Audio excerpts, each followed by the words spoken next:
오늘 우리가 읽은 이 말씀은 스가랴서에서 이제 두 번째로 등장하는 환상 이야기입니다.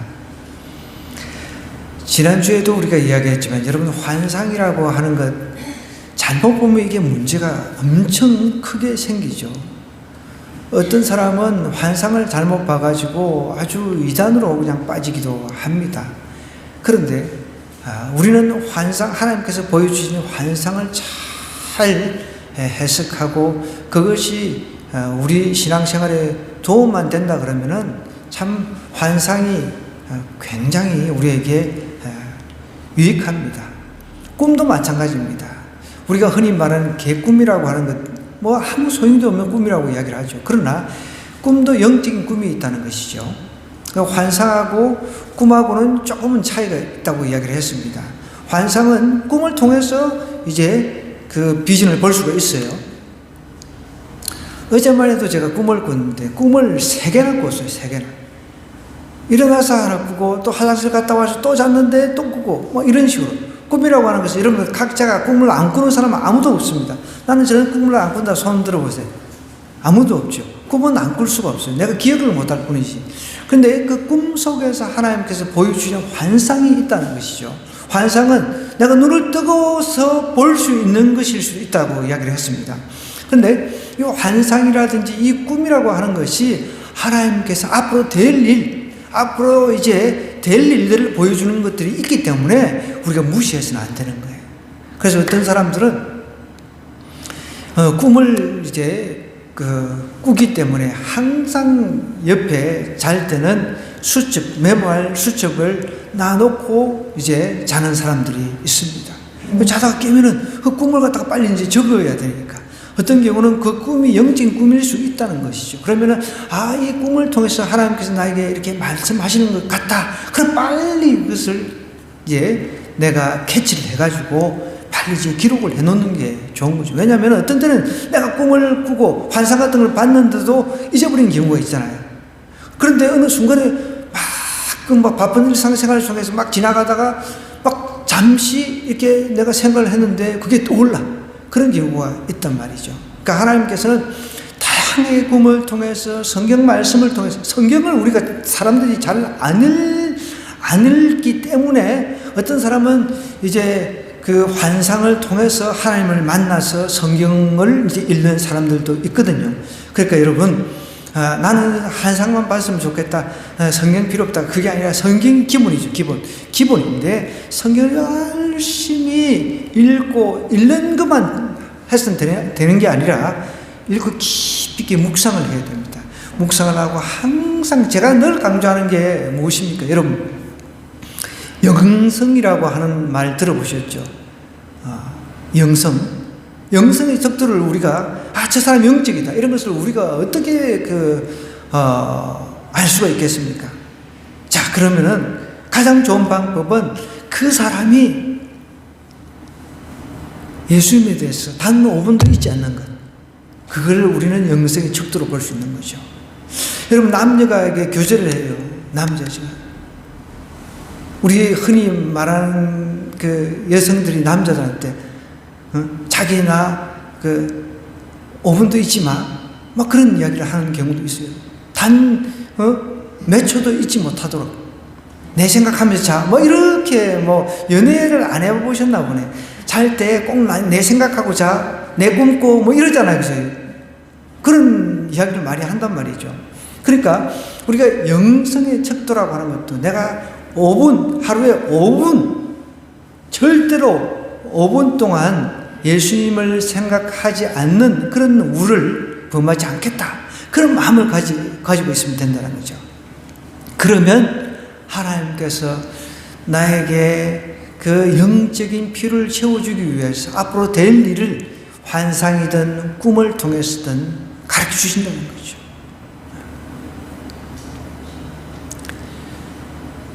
영적인 꿈, 그것도 여러분, 이 성경을 계속 이렇게 읽고 보다 보면요, 이게 꿈이 영적인 것이다, 아니면 이게 정말 그야말로 개꿈이다, 이런 것들을 어느 정도 알 수가 있습니다.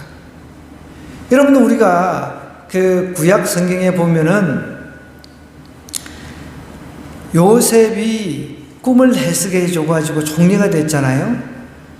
그때 당시 이집트에 이제 꿈 해석하는 사람들이 요셉 말고 있었단 말이에요. 나름대로 그냥 뭐 예수님 믿지 않는 사람, 하나님 믿지 않는 사람들도 각자가 꿈을 해석을 해요. 근데 우리는 하나님 믿는 사람이기 때문에 성령님이 우리 안에 있기 때문에 성령 하나님께서 우리에게 이 꿈이라든지 환상을 해석할 수 있는 능력을 분명히 주신다는 거예요. 오늘도 보세요. 성경을 보면은 18절부터 한번 볼게요. 내가 눈을 들어본 적 네개의 뿔이 보이기로. 뿔 하면은 여러분 생각나는 게 뭐가 있어요? 뿔 하면은 뭐가 떠올라요? 아무도 안 떠올라요? 사슴뿔, 녹용, 그런 것 말고 소뿔, 막 하여간 막 뿔, 그래서 막 이렇게 뿔, 막 힘, 황소 같은 막 힘이잖아요. 힘, 권력, 이런 의미가 있다는 것이죠. 기본적으로. 또 볼까요? 이에 내게 말한 천사에게 묻습니다. 모르면 이제 물어봐야죠. 여기 스가랴도 모르니까 천사한테 물어본 거예요. 내가 꿈을 꿨어요. 내가 환상을 봤어요. 여러분, 이게 도대체 무슨 뜻인지 모르겠어요. 그럼 누구한테 물어봐요? 하나님한테 물어봐야죠. 성령님한테 물어봐요. 성령 하나님 가르쳐 주세요. 지혜의 신이시라고 하니까 성령 하나님, 도대체 이게 무슨 꿈입니까? 이게 무슨 환상입니까? 물어봐야 된다는 거예요. 괜히 그 이상한 점쟁이 찾아가서 뭘 꿈을 꾸는데 뭐 환상을 봤는데 이거 해석 좀 해달라고 이런 헛소리 좀 하지 마시고 하나님한테 물어보면 다 가르쳐 주신다는 거예요. 스가랴도 자신에게 말한 천사에게 물었습니다. 이들이 무엇입니까? 네 개의 뿔이 이게 무엇입니까? 이렇게 물어보니까 이제 천사가 내게 대답하되 이들은 유다와 이스라엘과 예루살렘을 흩뜨린 뿔입니다. 뿔은 힘이라 그랬잖아요. 힘, 뭐 권력 이런 걸 상징한다 그랬잖아요. 이제 환상 같은 경우는, 꿈 같은 경우는 어떤 상징적인 것들이 많이 있기 때문에 우리가 그것을 상징을 해석해내야 된다는 거죠. 그래서 이제 천사가 이렇게 얘기를 하는 거예요.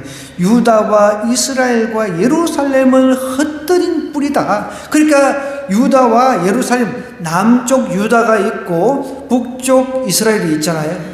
그러면 이제 우리가 상식적으로 북쪽은 아수르한테 이제 멸망을 당했습니다. 남쪽은 바벨론한테 이제 멸망을 당했는데 어쨌든 이스라엘을 괴롭히는 그런 세력이라고 할 수 있죠. 그러니까 우리가 이 성경을 갖다가 정말 어떤 원리만 알면은 절대로 이상하게 해석을 안 할 수가 있습니다. 그 신천지라든지 만천지 이상한 그 이단들이 자기를 여기에 다 성경을 갖다가 자기를 넣어가지고 자기가 이제 메시아다 막 이렇게 이상하게 해석하는 미친 인간들이 있기는 한데, 그래서 우리는 모르면은 누구한테 물어봐요? 내가 꿈을 꿨어요. 환상을 보았습니다.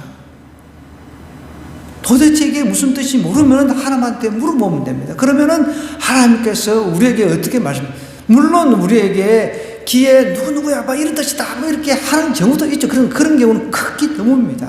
하나님께서 도대체 내가 이해할 수가 없는데 성경을 다시 한번 쭉 묵상하는 가운데 하나님께서 마음에 감동을 확 주시는 거예요. 그런 순간에 어느 순간 이 뇌가 막 작동을 하는 거죠. 그런 순간에 막 뇌가 작동해가지고 뇌리 속에서 성령께서 가르쳐 주시는 거예요. 어느 순간 이 뜻이구나 그렇게 깨닫잖아요. 하나님께서 그렇게 깨닫게 해주신다는 거예요. 여기서는 이제 스가랴가 바로 천사에게 자기에게 말한 천사에게 물어서 이제 유다와 이스라엘 예루살렘을 흩뜨린 뿔이다라고 이야기를 하고 있습니다. 그래서 이제 뭐 역사학자들은 보통 4대 제국을 이야기를 하거든요. 그러니까 우리가 뭐 다니엘서를 공부를 했잖아요. 이제 어려운, 우리가 성경을 잘 읽어도 잘 안 읽는 소선지서를 공부를 하고 있는데, 소선지서를 저하고 이렇게 쭉 함께 하고 난 뒤에 성경을 한 번 더 이제 쭉 이제 뒷부분 사람들이 잘 읽지도 않아요. 그래서 뭐 이렇게 뭐 스가랴 뭐 뒤에 뭐 이런 거 뭐 찾으라고 해도 다 찾지도 못해. 어떤 사람들이. 그래가지고 어떤 때는 이게 뭐 저기 서가리아 찾아라고 해놓으면 엉뚱한 데 찾고 이제 시간이 빨리빨리 지나가니까 엉뚱한 데 찾고 찾은 척하고 옆에 사람들은 다 찾은 척하고 뭐 그러잖아요. 저도 다 해봤거든요. 초보 시절에, 초신자 시절에. 그러니까 여러분, 하나님께서는 우리에게 다 가르쳐 주시기를 원하셔요. 하나님은 뚜껑을 열어 계시록도 우리에게 가르쳐 주시기를 원하셔서 앞으로 이제 예수님께서 오시기 전에 어떤 일이 일어날 것인가, 이거 세상 사람들은 몰라도 하나님의 백성들은 알고 있어야 된다 해가지고 계시록을 갖다가 뚜껑을 열어주고, 계시, reveal이라고 하는 것은 드러내다는 뜻입니다. 닫힌 것을 하나님이 reveal, 드러냈다는 거죠. 하나님이 우리한테 환상을 보여주시고 꿈을 보여주시고, 그런데 아무것도 깨닫게 안 해주셔. 하나님께서 그렇게 우리한테, 자기 자녀들한테 그렇게 하시는 하나님이 어디 있습니까? 그럴 수가 없죠. 하나님께서 그렇게 꿈이라든지 환상을 보여주신 것은 우리한테 깨달으라는 거예요. 알아라는 거예요. 어떤 때는 꿈이라고 하는 것, 환상이라고 하는 것이 굉장히 안 좋은 꿈일 수도 있습니다. 안 좋은 환상일 수도 있습니다. 그러면 그것을 가지고 하나님 앞에 들고 나가야 되는 거예요. 하나님 앞에 들고 나가서 하나님 이게 도대체 무슨 뜻입니까? 그러면 하나님께서 깨닫게 해주신다는 거예요. 한참 기도하는 중에 필름처럼 착착착 하면서 이렇게 탁탁탁탁 깨닫게 해주신다는 거죠. 천사한테 이제 물어보니까 유다, 이스라엘, 예루살렘 흩어진 뿌리라고 이렇게 이야기를 하죠. 그러니까 이제 우리가 이제 큰 틀에서 보면은 이 남쪽 유다하고 북쪽 이스라엘은 아수르하고 바벨론에게 멸망을 당했지만 멸망해서 사라져버렸어요, 이미. 그런데 나중에 이제 메데 바사 제국이 나왔잖아요. 이제 바벨론을 이제 그 무너뜨린 메데 바사 제국.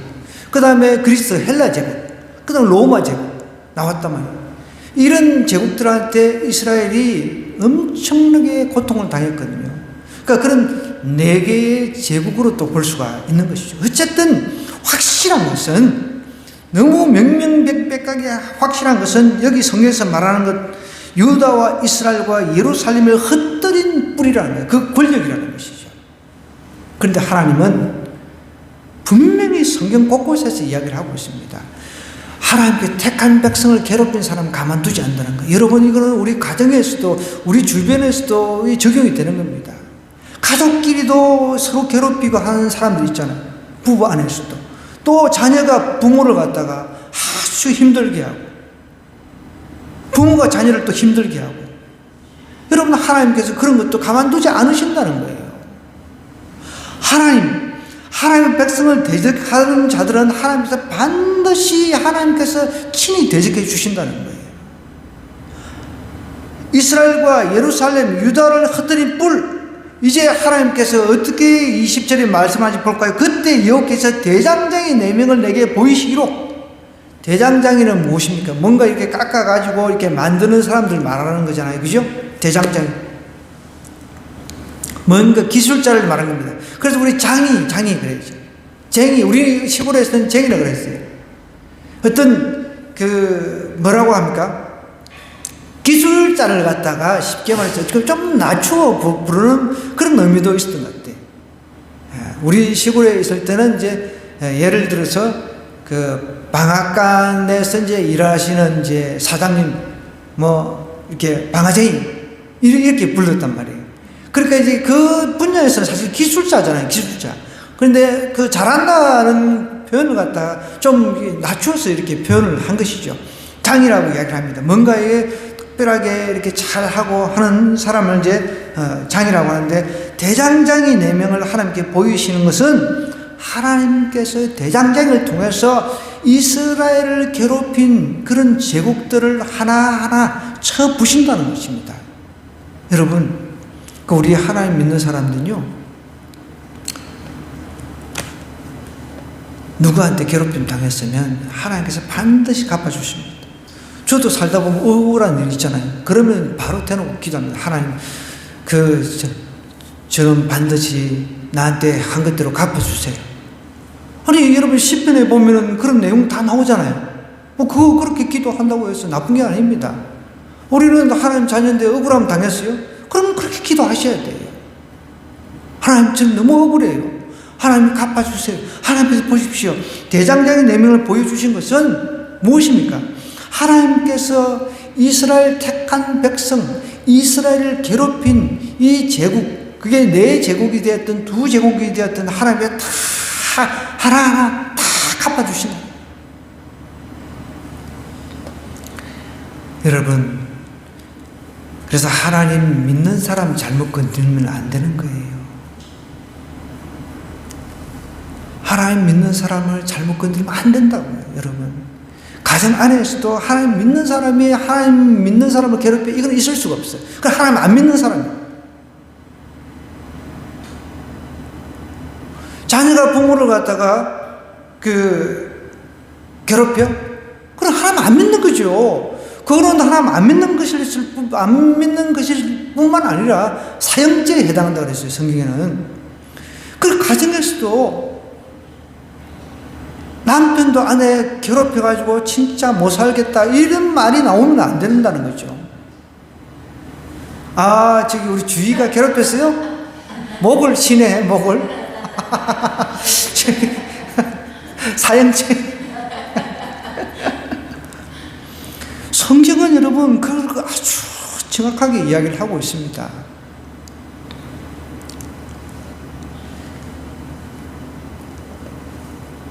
여러분, 그래서 우리는 하나님 믿는 사람 절대로 괴롭히면 안 돼요. 하나님께서 대장장의 내명을 다 환상을 통해서 보여주신 거죠. 대장장의 내명을 통해서 왜 보여주셨습니까? 너무 괴로워 죽겠다는 거죠, 지금 이스라엘 사람들이. 그런데 이스라엘 자기 동족이 지금 너무나 지금 괴로워하고 힘들어 하는데, 하나님 언제까지 우리가 지금 나름대로 성전을 재건축을 해야 되는데, 성전 재건축은 그냥 먹고 살기도 바쁘고 삶이 너무 피폐하단 말이에요. 하나님, 그런데다가 이제 속국이 아닙니까? 이스라엘은 로마의 속국 되기도 하고 다 그냥 다른 나라한테 잡아먹히고 그런 가운데 있었잖아요. 그러니까 이제 서가랴 입장에서는 얼마나 자기 민족들을 보면서 답답해 하겠습니까? 그러니까 예수님 당시 때도 이 제자들이 유다부터 시작해서 뭔가 독립할 그런 이제 예수님 이제 제자 됐으니까 이분 따라다니면 이제 독립해가지고 나도 한 자리에 이제 막 이렇게 장관 하나는 뜨하게 하겠다 이런 마음들을 다 가지고 있었단 말이에요. 그런데 우리 예수님께서는 그런 인간왕이 되려고 이 땅에 오신 건 아니죠. 만왕의 왕이신 분이니까. 온 우주의 왕이시니까. 우리 하나님께서는 하나님 믿는 백성 그냥 두지 않으신다는 거예요. 그러니까 여러분 자부심을 가지셔야 돼요. 어디 가서 나 예수 믿는 것도 부끄러워. 우리 학생들 그러잖아. 예수 믿는 것도 부끄러워가지고 학교 가서 밥 먹을 때도 그냥 눈 벌쩍 뜨고 그냥 막 그렇게 하지 마시고 난 당당하게 예수 믿는다고 하세요. 여러분 그러셔야 돼. 난 예수 믿을 때요. 처음 예수 믿을 때 새벽에 신문 배달하고 와가지고 이제 아침상을 이제 우리 다 같이 신문 배달한 이제 친구들끼리 다 이렇게 모여가지고 밥을 먹어요. 그럼 내가 교회 다니는 걸 알아. 이제 교회 다닌 지 얼마 안 된 걸 알아. 나는 다 열심히 이렇게 기도를 하고 있으면은 눈 뜨고 보면 밥이 없어. 내가 성질이 급하다는 것도 알거든. 한번 보자는 거지. 그래서 내가 이제 보면 눈 뜨고 나면 없어. 나를 이제 시험하는 거죠. 이렇게 놀리고 하는 거죠. 막 내가 웃고 넘기고 이렇게 했어요. 그러니까 예수 믿을 때, 처음 믿을 때 여러분 얼마나 그런 것들이 불편한지 몰라요. 그런데 이제 어느 정도 되면 이제 익숙해져 가지고 이제 더 이상 그런 장난도 안 칩니다. 그래서 물론 예수님 믿을 때 여러분 이제 안 믿다가 믿게 되면은 믿기 전에 만나던 친구들이 있잖아요. 그런 친구들하고 만나면 이제 술 한잔 하자. 이게 인사였단 말이죠. 그럼 그 친구들을 만나면 이제 나는 교회 다니니까 나는 술을 안 마신다 하면서 컵을 갖다가 엎어가지고 이렇게 놓고 있으면은 자식아 주변에 다 술 마시고 교회 다니는데 이런 또 그 소리를 또 한다고. 그러거나 말거나 나는 너무 확실하니까. 이제 그게 이제 계속 반복되니까 아예 이제 권하지 않는 거죠. 그러면서 이제 점점 멀어져 버리는 거죠. 자연스럽게 이제 예수님 믿게 되니까 이제 술 친구들, 이런 친구들 다 떠나가 버렸습니다. 그게 정상이라는 거죠. 물론 그 친구들 만날 때마다 이제 예수님 믿어야 된다, 교회 다니라 이렇게 전하기는 하지만 자연스럽게 그들하고 만나서 이야기하는 것은 어떤 면에서 이제 복음 전하는 이유 말고는 없어요. 불편하죠. 그런데 예수 믿는 사람끼리 만나면 얼마나 즐겁습니까? 예수 믿는 사람끼리 만나면은 여러분 그 사람 간증들 이야기를 하면 간증도 듣고 하나님께서 베풀어 주신 은혜 이야기하면 그 은혜를 같이 나누고 너무 할 얘기가 많아요. 그래서 예수님 안 믿는 사람하고 저는 믿는데 안 믿는 사람하고 만나요. 그러면 딱 한 가지 목적밖에 없는 거예요. 복음 전하는 것 말고는 없는 거죠. 그 예수 믿는 것 이거 여러분 전혀 부끄러운 게 아니에요. 여러분 반드시 그 기억하세요. 나는 예수 믿는 것 누가 알까봐 나는 너무 두려워. 우리 학생 제발 그러지 마세요. 그러면 하나님도 여러분 부끄러워하세요. 예수님 믿는 게 세상에 최고다. 그 생각을 해요. 예수님 안 믿어봐. 너도 너무 좋아. 이게 예수님 믿는 게 뭐가 부끄러워요. 내 온 우주를 만드신 그분의 내가 자녀인데, 여러분 내가 그 부잣집에 아주 자녀다 그러면은 우리 아버지 돈도 많고 말이야. 우리 아버지는 막 이런 자랑을 하잖아요. 그죠? 그런데 그거하고는 비교할 수 없는 하나님이 나의 아버지인데 어떻게 내가 부끄러워하냐는 거예요. 제발 여러분 그렇게 하지 마세요. 저는 진짜 그랬습니다. 예수님 믿고 너무 세상에 하나님께서 저한테 감동 주신 것은, 저는 목사가 되려고 생각도 안 했지만 하나님께서 저한테 감동 주신 것, 이 세상에 누가 가장 위대하냐, 대통령이냐 왕이냐 아니라는 겁니다. 하나님께 택한 백성, 하나님 택한 자녀가 가장 위대하더라는 거예요. 그런데 여러분 두려울 게 뭐가 있습니까? 부끄러울 게 뭐가 있습니까? 하나님께서 대장장이 4명을 보여주셨습니다. 그러면서 이 서갈에게 말합니다. 그들이 무엇하러 왔습니까? 하니 대답하여 이르시되 그 뿔들이 유다를 흩뜨려서 사람들이 능히 머리를 들지 못하게 하니 이 대장장이들이 와서 그것들을 두렵게 하고 이전의 뿔들을 들어 유다 땅을 흩뜨린 여러 나라의 뿔들을 어떻게 한다고요? 떨어뜨리려 한다는 거예요. 여러분 뭐라고 합니까? 하나님을 대적하는 자들은 하나님께서 반드시 대적하신다는 거예요. 여러분 가정에서나 또 직장에서나 어느 누가 됐든 하나님을 잘 믿는 사람 대적하면 안 된다는 거예요. 하나님 잘 믿는데 그냥 시비 걸고 막 그런 사람이 있어요. 그렇게 하면 안 된다는 거죠. 하나님께서 반드시 그걸 갚아주신다는 거예요. 오늘 그 메시지입니다. 이 네 뿔과 대장장의 환상은 그 하나님께서, 하나님의 대적은 하나님께서 심판하신다는 이 메시지예요. 다른 것 없습니다. 디모데후서 3장 12절 우리 한번 찾아볼까요? 디모데후서 3장 12절. 디모데후서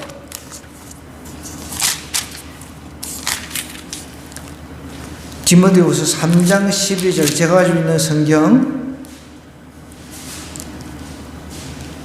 344쪽 찾았나요? 자, 10절부터 한번 10절부터 13절까지 같이 한번 읽어보자고. 시작. 그러므로 내가 택한 344쪽 3절. 제가 잘못 찾았네. 3장 12절. 12절. 무릇 그리스도 예수 안에서 경건하게 살고자 하는 자는 박해를 받으라. 여러분, 경건하게 살려고 하는 사람 박해 받잖아요. 그죠? 박해 한 번도 안 받은 사람은 예수 믿는 사람이 아니라는 거예요. 예수님 때문에 좀 박해도 좀 받아봐야 돼요. 예수님들 박해를 좀 받아봐야 된다. 사도 바울이 예수님 그 박해했다가 그 온팡 뒤집어서가 자기가 박해했던 그 여러 수십 배로 받았어요. 사도 바울은. 그죠? 여러분, 경건하게 살려고 하는 사람은 반드시 박해를 받는다는 겁니다. 그걸 아셔야 돼요. 그러니까 박해를 받는데 내가 하나님을 믿으니까 경건하게 살려고 하니까, 여러분 경건하게 살려고 하니까 술도 끊고 담배도 끊고 하려고 하니까 사람들한테 막 뭐 조롱당하고 무시당하죠. 그러거나 말거나. 그 친구가 끊어진다 할지라도 괜찮아요. 그런데 박해하고 한 사람은 하나님께서 그 반드시 당하게 하신다는 거예요. 물론 우리가 뭐 사도 바울이 꼭 예수 믿는 사람 잡아 죽이려고 하고 박해를 했기 때문에 꼭 박해를 받는다라고 우리가 말을 100% 할 수는 없어요. 사도 바울은 예수 믿는 것 때문에 얼마나 핍박을 받았습니까? 저도 오늘 말씀을 묵상하는데 그 말씀 가운데서 그냥 태장 맞고 50에 하나에 그 50에 하나 뺀 그 매질을 갖다가 무려 3번이나 맞고 막 죽을 위험 온갖 그런 그 어려움들을 다 당했단 말이에요.